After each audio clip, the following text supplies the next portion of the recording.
Pada video kali ini, Kakak akan membahas tentang materi statistika, yaitu pada subbab mengenal data dan penyajian data. Nah, bagi teman-teman, selamat menyaksikan.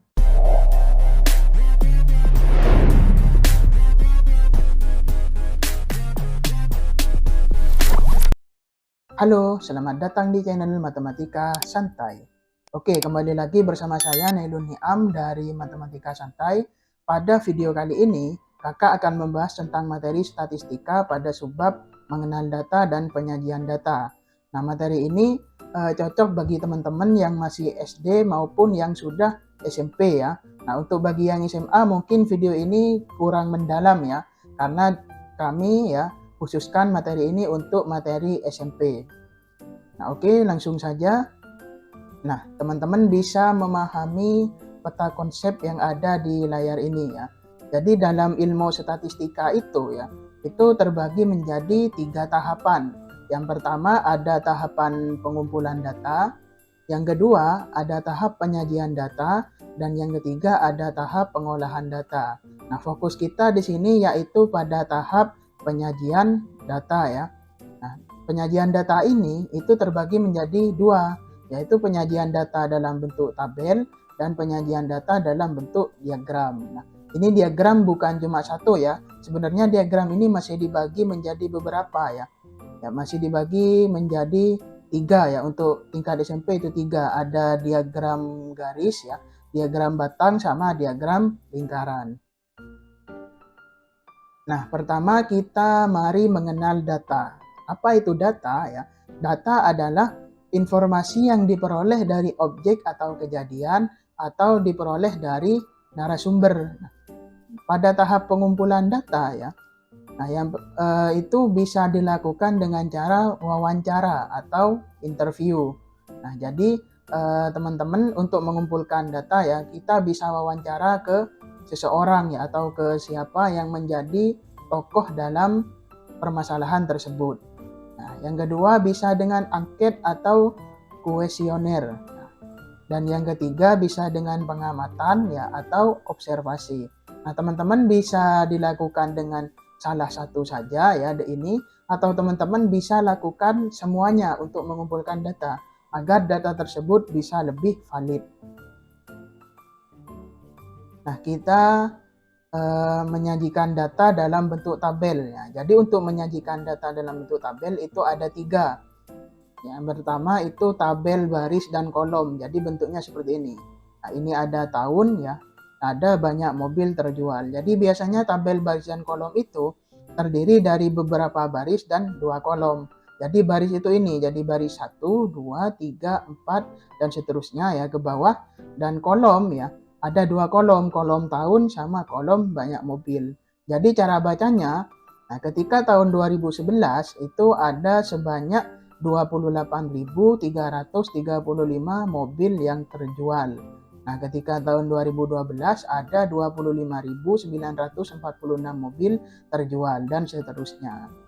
Nah, yang kedua ada tabel kontingensi ya. Tabel kontingensi itu seperti ini. Jadi ini maksudnya ya, kelas ya. Kelas ini ke bawah. Jadi kelas 7A, 7B, 7C, dan 7D. Dan jenis kelamin ini ke samping ya. Nah, jenis kelamin ada pria dan wanita ya. Jadi maksudnya kelas 7A ada pria 13, wanita 17. Nah, kelas 7B ada pria 15, wanita 16. Nah, biasanya tabel kontingensi ini tabel yang lebih dari 2 kolom. Lebih dari 2 kolom. Nah, bisa jadi ini selain pria wanita bisa juga umur ya. Umur atau alamat ya. Bisa jadi lebih dari 2, 3 dan seterusnya. Nah, yang ketiga ada tabel distribusi frekuensi. Nah, tabel ini ya data dibagi menjadi beberapa kelompok ya. Contohnya ini. Jadi, ya kelompok yang pertama ya untuk nilai 51 sampai 60 itu ada sebanyak 5 siswa.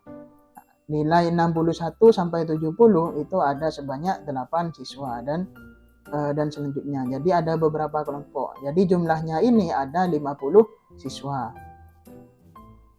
Nah, sekarang kita coba belajar cara menyajikan data ke dalam bentuk tabel. Ini ada nilai ujian ya ulangan harian matematika dari 30 siswa. Nah, kalau kita hitung ini sebanyak 30. Ada 80, 85, 70, 90 dan seterusnya. Nah, kita coba buat tabel ya. Ini ada nilai, ada turus, ada frekuensi. Jadi caranya itu ya, turus ini kita isi garis-garis ya, seperti ini, seperti teman-teman kalau pernah lihat pemilu ya, itu cara menghitungannya pakai turus biar lebih mudah. Nah, coba kita hitung. Ini 80 ya. 80 berarti ini 1. Nah, kakak percepat ya videonya.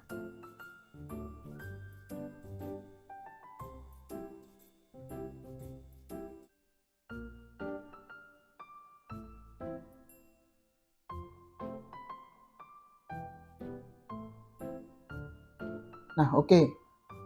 Kita sudah hitung ya semuanya. Nah, ini nilai 60 ada 1. Nilai 65 ada 4 ya. Ini ada 6, ini ada 5, ini ada 4, 2, ada 5 dan ada 3. Nah, jadi frekuensinya ini masing-masing seperti ini. Nah, kita coba jumlahkan ya. Apakah benar 30 ya? Kalau jumlahnya 30 berarti kita ngitungnya sudah benar. Nah, jika jumlahnya kurang atau lebih berarti ada yang salah kita ngitungnya. 1 tambah 4, 5, tambah 6, 11, 16 ya. Terus 20, 22, 27, tambah 3, 30. Berarti pas ya, pas 30. Jadi kita ngitungnya sudah benar. Nah, sekarang kita bisa menyajikan data ke dalam bentuk diagram batang. Nah, di sini ada minat ya, tabel minat olahraga siswa SMP 1 Santai. Nah, ada jenis olahraga sepak bola, voli, tenis meja, bulu tangkis dan lain-lain. Nah, banyak siswanya seperti ini, 9, 6, 10, 7 dan seterusnya. Jadi yang suka sepak bola itu 9. Nah, diagram tabelnya ya. Nah, ini sepak bola ya. Ini ke samping mewakili banyak siswa, ke atas mewakili, maaf ya, ke samping ini mewakili jenis olahraga ya, ke atas mewakili banyak siswa. Jadi olahraga sepak bola itu 9 orang ya. Saya ubah tinta biru ya biar lebih jelas.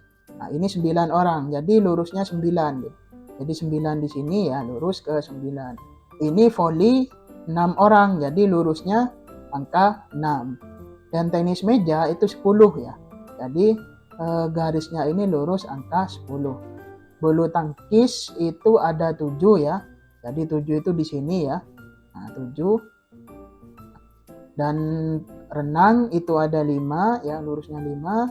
Ini catur lurusnya angka 2. Jadi sudah sesuai. Nah, bagaimana jika ada 2 indikator seperti ini? Nah, ini tabel cara ya. Tabel banyak siswa kelas 7 SMP 1 Santai. Jadi kelas 7A itu ada 15 laki-laki dan 23 perempuan. 7B ada 25 laki-laki dan 23 perempuan dan seterusnya. Jadi caranya sama ya. Ini yang batang oranye mewakili siswa laki-laki dan yang batang pink ya mewakili siswa perempuan. Nah, sekarang siswa laki-laki 15 ya, siswa perempuan itu 23. Berarti di tengahnya ya, di tengah antara 25 dan 20. Begitupun ini ya. Nah, ini 7E ya. 7E itu 19, 19. Nah, berarti 19 ya sama. Lurusnya ini 19. Jadi ini ada 16, 7F siswa perempuannya itu 16. Jadi kita tinggal tarik garis lurus saja. Jadi itu lurus ke sini ya, 16. Nah, oke. Nah, saya rasa untuk pertemuan hari ini ya, materinya cukup sampai di sini. Nah, bagi teman-teman jika ada kesulitan, teman-teman bisa bertanya ya di kolom komentar, atau teman-teman bisa berkunjung ke channel kami yang lain seperti channel YouTube ya. YouTube, TikTok, Facebook, Twitter maupun Instagram dari channel Matematika Santai. Dan oke, jangan lupa subscribe Matematika Santai.